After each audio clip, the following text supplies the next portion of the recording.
Welcome back to HGC, where the next game is going to be brought to you by the letter F for fantastic, which is what this series has been so far. Though not at all the expected series, given what we saw. We hadn't seen very much from either of these teams, just one series apiece, but what we saw was ENDEMIC, very strong over No Tomorrow, Simplicity struggling heavily with Team Freedom. It's Simplicity who's up 2-0, J-Hal. Yeah, unsurprising I think to most, but Sergeant Hammer I think might be more surprising than anything that we've seen so far. We've seen a couple of Sergeant Hammer bans throughout the first few days, but now the high priority on it, even picking it up in your first two picks for Simplicity. And now, as you pose the question in the middle of that game, is it time for a first ban on Sergeant Hammer?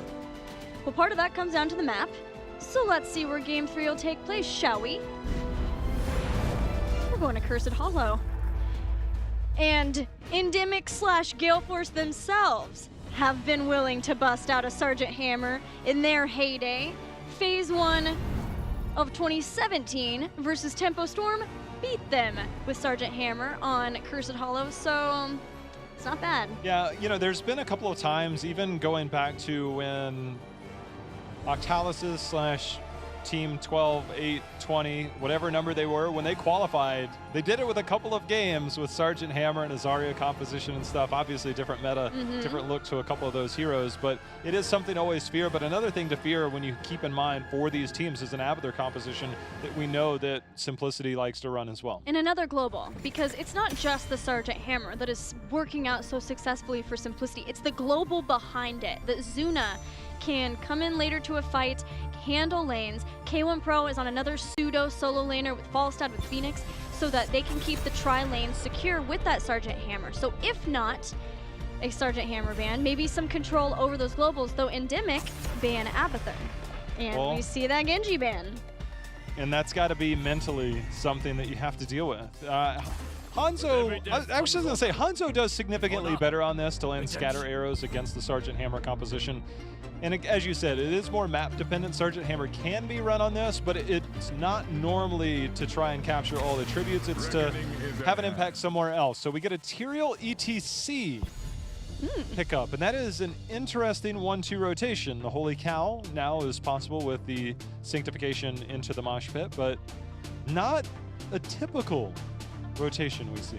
Yeah, especially because Simplicity had a lot of success having Zuna play Dahaka, and Dahaka was still available, which makes me think Simplicity's got something up their sleeves. Stage dive judgment onto the Hanzo in a hunt. The quickness, the swiftness of those two picks, too. I think this is all part of the game plan, guys. When you are picking that fast, you know you have something up your sleeve. So we've seen a couple Hammer comps. Is this a protect the Hammer comp? If Tyrael just kind of casually provides shields in the intermediary? Dahaka does come in better on the flank to deal with a Hammer. Malfruit's underneath. There's no way that Hammer doesn't get banned here, right? Right? I would think so.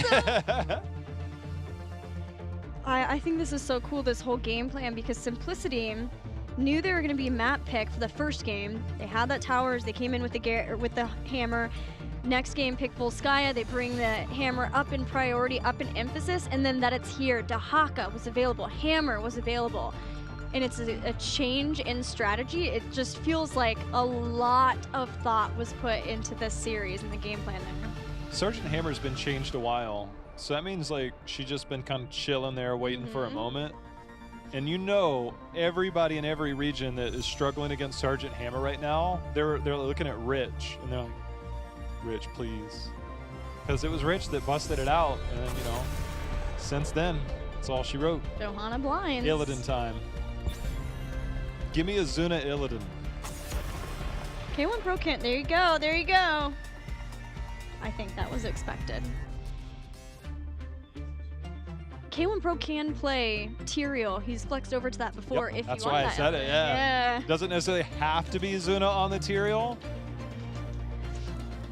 Like, we're just getting, because their drafts have been so different, even throughout the first day and even today, double Hammer games, you kind of have to think outside of the box for Simplicity, especially, again, as you pointed out, they pick those very quickly, and we have not seen a lot of Tyrael as of late. The last few months, Tyrael's been fairly absent. So, again, there's something in mind here. Even if it's a simple gray main, I'd be okay with that, but a Li Ming gray main, which we saw earlier, this is a composition to where, again, if you can get the lockdown, the proper lockdown.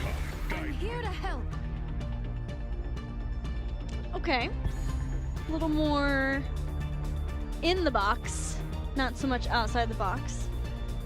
Except the Tyrael, very high Tyrael. Karazim Jaina. Is that last pick stand out to you as something very niche outside meta, or is this the beautiful setup for that? Or I mean, it still feels that way. I mean, Jaina K1 Pro, everybody knows K1 Pro on Jaina. He has made legendary plays before, and everybody in the competitive scene probably has a story. I remember that one time K1 Pro on Jaina. Everybody probably has that story that played against him. So it seems likely that Hosty will flex over to one of these, but Hosty could play Jaina, leaving maybe Zuna to be on that Tyrael, unless Hosty's got some tricks up his sleeve. Li Ming Muradin. Back to that duo, which has been a favored duo.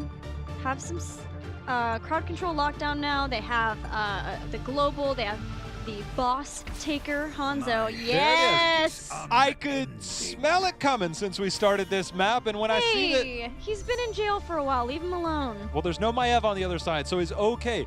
You know, thinking outside the box, it's been a bit. So now... Okay, I had to look. This time I actually see the screen. It's over there. You normally get. Hosty is going to be on ETC, which means he'll be on the off-lane role, potentially playing into stage dive for the global. Cap on the Tyrael, and Zuna, of course, on that. I mean, this is kicking it old school with this team. Old names, old heroes, old comps.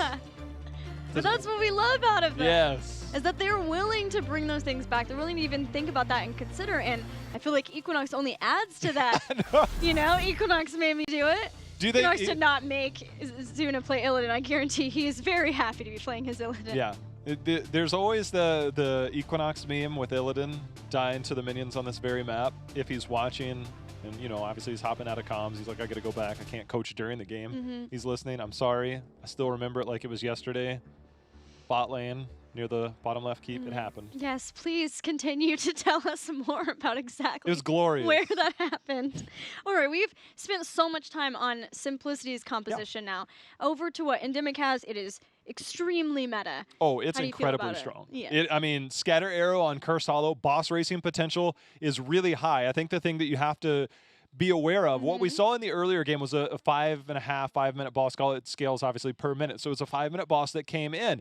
Didn't have a whole lot of impact. ETC doesn't have the best clear. You have to be very cognizant of potentially pushing in other lanes. Look for early rotations with an Illidan and a Tyrael to provide the shields with Illidan. You can dodge that evasion, dodges structure shots, at least momentarily, as well as getting those shields. They might make a high priority, Iron Fist Karazim, to avoid some of those situations and simply try and take out early structures. Again, since the changes in experience, they're not as high impact. It's a matter of not just getting the wall, but how much can you push beyond that? And I think that's going to be a point of focus here for Simplicity in the early game. You know, Illidan and Karazim are not too shabby on a boss themselves. Yeah.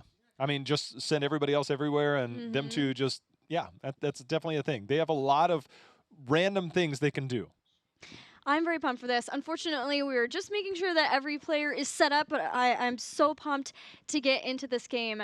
Any other thoughts about, you know, how fights need to go, how those early game tribute fights need to go? Yeah, obviously Muradin is going to have to play more of a defensive structure. He doesn't necessarily want to dwarf toss in. The one thing that Muradin does do is when he presses W, that big old thunderclap that you see also reduces, you know, quite a bit. That's why he's been a counter towards Illidan in the past to slow down some of that stuff. So it is an option as a small counter. Li Ming, we've seen some adjustments in builds. A long time ago, I remember Cattle was playing a Li Ming build where it was magic missiles at 4 and 13, getting the Cannoneer and getting that burst damage going into auto attack to try and deal with that and getting a blow up. Whether there's some adjustments made there, we're going to find out. Sometimes you see reverberation taken against an Illidan too because of the increased slow and attack speed slow, but seeing the Stormbolt build from B-Kid, I think I'm still expecting then to see a Thunder Burn for the hopefully additional healing that you get when that pairs with healing static at 13, especially since there's a lot of melee from Simplicity. So ideally, you know, if you see B-Kid have to jump on top of a point, you should be able to get a lot of done. Does Biggie just anticipate he's going to be on camera? Because nobody else is going to see that.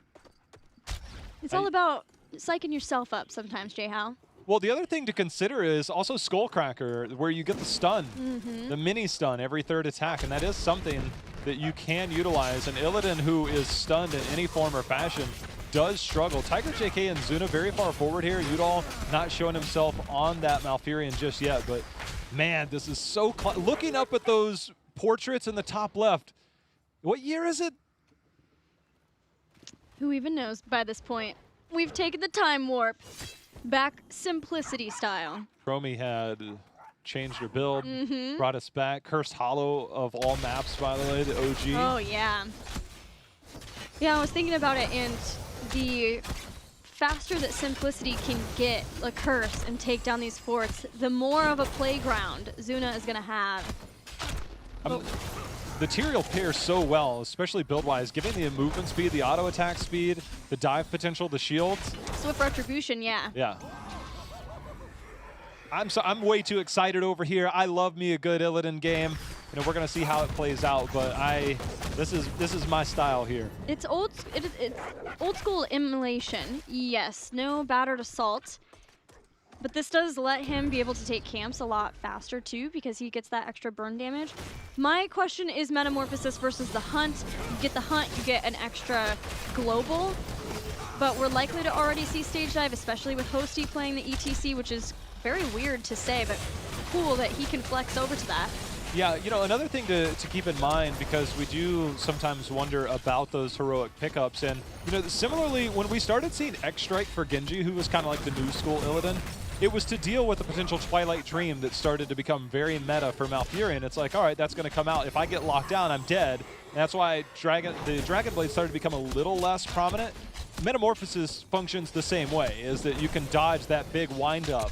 And at the pro scene, that is something that is expected that you're able to do. So we'll see if that is a thing. The one thing that you do lack, a little bit of wave clear here, but K1 Pro making the rotation.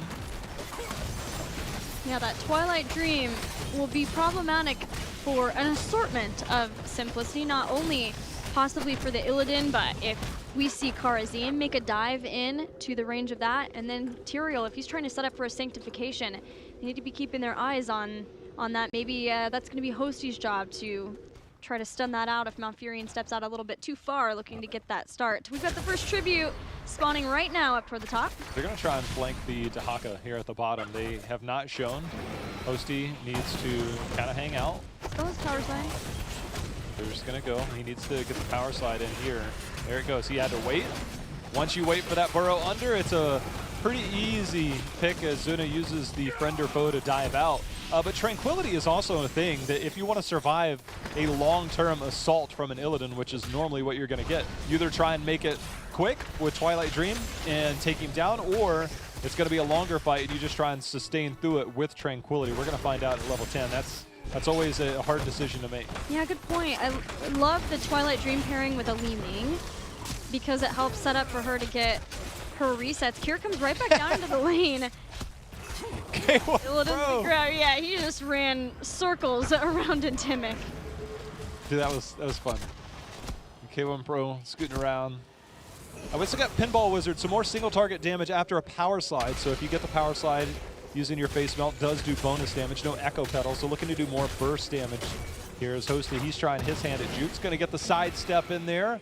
Dodging another drag here, having a hard time, and Simplicity is causing that hard time. Give him a headache. That Hosty play around the Kier kill was enough to convince me that he's got some practice on the CTC. That, you know, it's those little things, those little interchanges, especially between warriors, that gives you an idea of how much practice they've had on that. B-Kid's hoping to get in to stop this.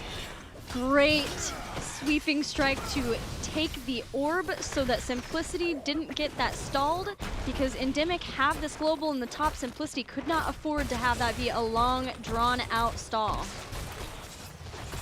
Well, the other thing is that we are not getting Skullcracker, so Give Him the Axe going to provide a little bit more damage, but Illidan also going Hunter's Onslaught, getting bonus damage healing from his abilities. It's doubled versus heroes, so we'll definitely be looking to stick to a target.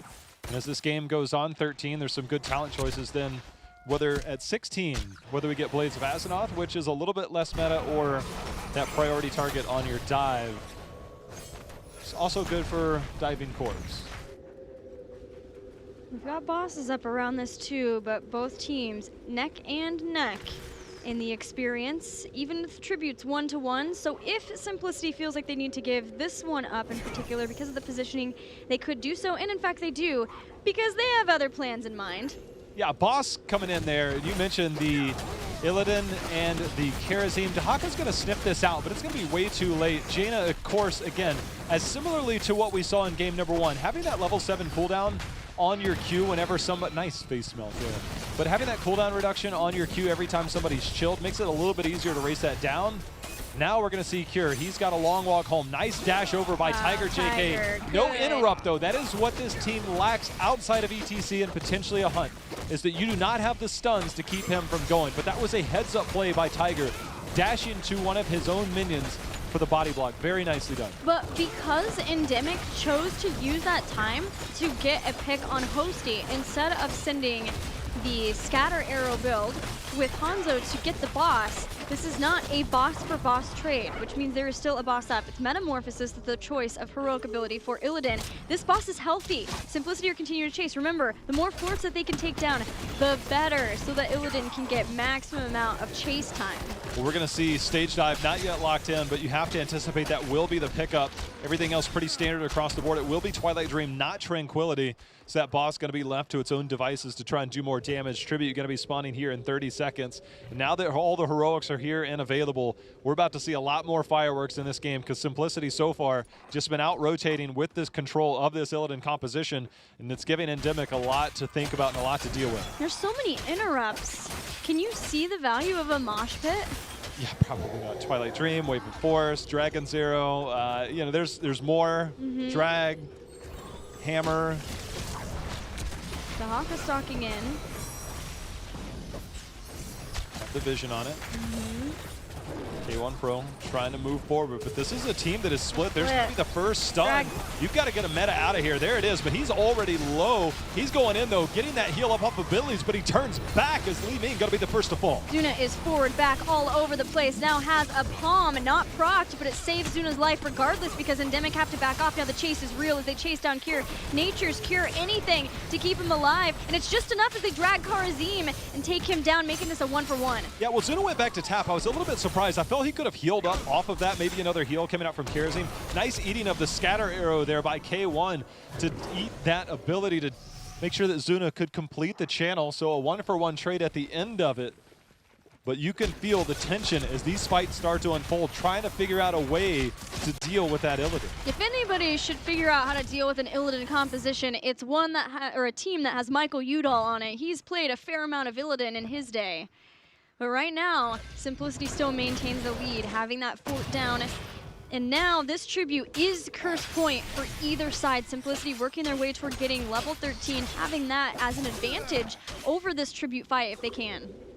Well, we'll see Dahaka. He'll need to use the drag. I'm actually surprised he didn't let that push forward. Using the drag to pull one of them into the tower range makes it a little bit easier to clear up. So now he's going to be held up there a little bit longer before he can brush stalk her in. Elsa is going to have to leave them there. A little bit of zoning right now. Danesky coming in with the scatter arrow. Cure has made his way down already. So Siege Giants, we'll see how much they can go Hosty here. Stage dive available. Water Elemental out. See who's going to be the first to blink. This choke is really hard for Simplicity to join back up, and Hosty is separated from them. Can they just lock him down? Twilight Dream hits, but the palm does too. Isolation after the fact. ETC is blown up. Dragon Arrow going to hit onto 3 people. Another drag as well. That's going to be blow up number 2. Illidan is going to be there to fall. See if they can follow up more. There's going to be the swift movement there of the material. Smite going down. Just as 13 acquired by Simplicity, they lose 2 in the curse. Now ENDEMIC can try to turn the momentum of this game into their favor, because they have to win this game or it is lights out for them in the series versus Simplicity. Well, even talent tiers now here for ENDEMIC, and after that last fight, you know, it was interesting because I believe the hammer hit the animation of the power slide right as it started, which is why Hosty could not get out of there. And of course, the isolation follow-up was very nicely done. And now you can see the priority towards this top lane, Gilly. They're going to turn their attention to this takedown fourth, and they're going to turn their attention back to the boss with that scatter arrow build. Try and get that push. It's a unique way. It's not necessarily globally focused. It's more of a single lane focus, setting up a win condition. The one thing about having the Hanzo, it's something that I try and holy ground not in time. It's something that I tell people a lot is we look at the 10.5-minute mark that boss was picked up. You're going to have to be looking at this game again at 15.5. That's when it's going to be important. I don't think he makes it out of here. It's drawing a lot of attention away.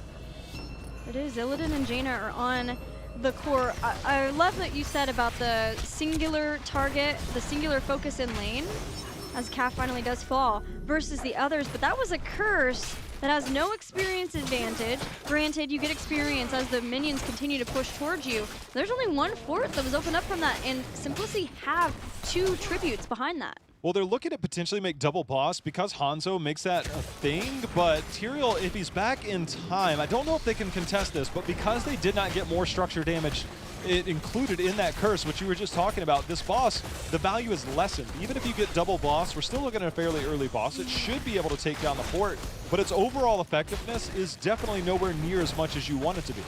And that top boss, by the way, if you're looking at 15.5 minutes in with a Hanzo, you have any breathing room and you burst that boss down, it goes from, if you get keep wall down there, you get guaranteed keep on the second boss, and that's not a thing anymore.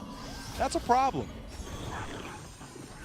Simplicity keeps their bruisers, but still are going to lose this fort to the boss.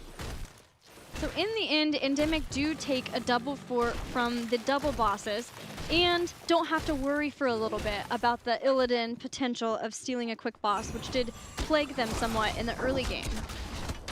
Well, Illidan making sure to make himself a little bit tankier because 13 does give you a couple of options going Nimble Defender. If you hit Sweeping Strike on multiple heroes, you do get some armor to survive in that 25 to make him a bit tankier in those situations. That last situation they were in with the blow-ups, the 2 blow-ups, I don't think any amount of armor would have saved him, but obviously the first fight, more of what they're accustomed to. This boss does get through the fort, not much else. Now 16 is what the game plan is for both of the teams now. And getting mercenaries back on the board. There's so many good merking heroes for the teams that we have seen a ton of rotations of mercenaries from either side. Whenever they're on cooldown, make it happen. 16 here for ENDEMIC. Should be here in time for Simplicity. They're going to be soaking up mid lane, get some Siege Giants of their own, and in return, Dahaka getting some of his. ETC, of course, does have that stage dive, so he'll deal with a little bit in the bot lane, but Simplicity making an interesting rotation here, Gilly. Yeah, it was really smart to keep ETC in the bottom if the idea was to contest this tribute. There is no worry for an ENDEMIC curse for now, but why? I'm wondering what the plan is here, if they can see if they can get a pick. There's nothing on the map to take. There's going to be a drag landed by Cure. Zuna's going to go to hop on out, BKit, see if he can find the engagement. That was a Freudian slip if I've ever heard one. D-lag.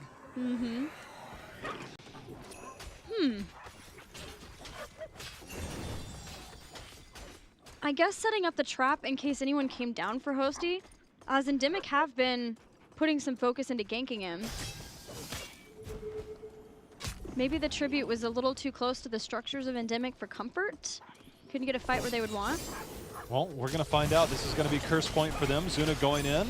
BKit forced to Dwarf Toss out because of that body block. Stage dive, they're already going in. Roots are going to keep Hosty in place, so no follow-up there. Does get a little bit of movement speed, still holding on. There's going to be a power slide in. Mike Udall is taking so much damage. He's going to be the first to fall. Sanctification is going to be used. Avatar is out, but Zuna's about to run wild here because there is nothing to keep that up. But K1 Pro, Biggie trying to get the resets, unable to do so just yet. Yeah, he's untouched and shelling out skill shots over the wall. Takes out Jaina for the first reset, but Zuna is still doing what an Illidan does best, just diving all over each person, being an absolute nuisance. A 2-for-1 in favor of Simplicity should give this tribute ENDEMIC are going to try to slow this down as best as they can so that they get people back sooner. Unfortunate Twilight Dream. We talked about maybe a Twilight Dream being able to stop Sanctification, but the Sanctification came in first. So though Twilight Dream went off, it didn't do anything, it didn't stop anything, and Michael Udall went down, but he's going to be back for this now. This is Simplicity's moment. They don't have Jaina, but they want to take down some of these structures. They're focusing on this bottom lane quite heavily. They're already in position for that, and they have the vision around it. Yeah, I think this bot lane in particular, we're about a minute out on the bottom left boss, but the top right bosses will be spawning momentarily. A point of interest that they'll have to keep an eye on is there's going to be one tower, the root, there's going to be the cleansing touch, very much necessary there. Wave of Force was even used to try and get that blow up.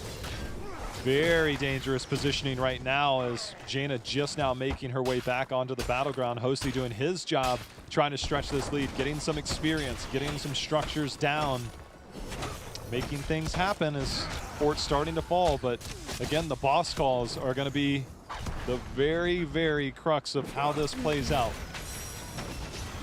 I like seeing Simplicity rotate in after pulling down a lot of the people. It's going to be stage dive right on top of Michael Udall, who goes into an ice block. He's stunned out of Twilight Dream again, knocked back. Michael Udall is in a absolutely terrible position. And with that Sanctification, it's enough for Simplicity to get that kill.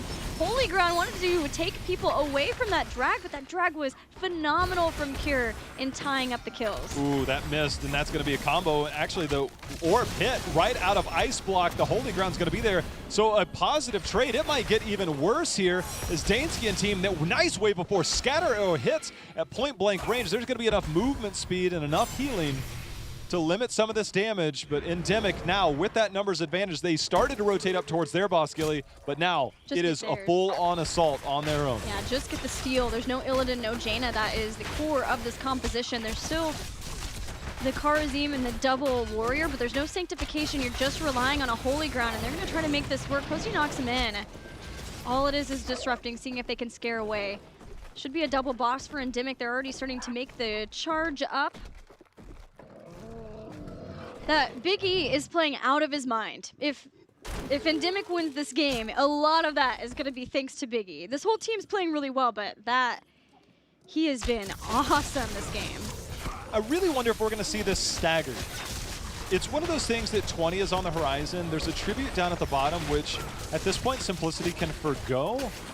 But whether they make the point to just go ahead and capture this right away. Last time they didn't push with it, there's going to be Siege Giants, and if Simplicity wants to try and nullify this, they need to pick up that Siege Giant camp relatively soon. I think that's a rotation they're going to make over here. Tiger JK will be able to put the ally down and instantly start doing this. So this will help defend, and they are going to stagger this. I like this call a lot here by ENDEMIC, making a little bit more of a conscious effort to see if they can manipulate some of this map control away from Simplicity. The tribute is in the defensive position for Simplicity.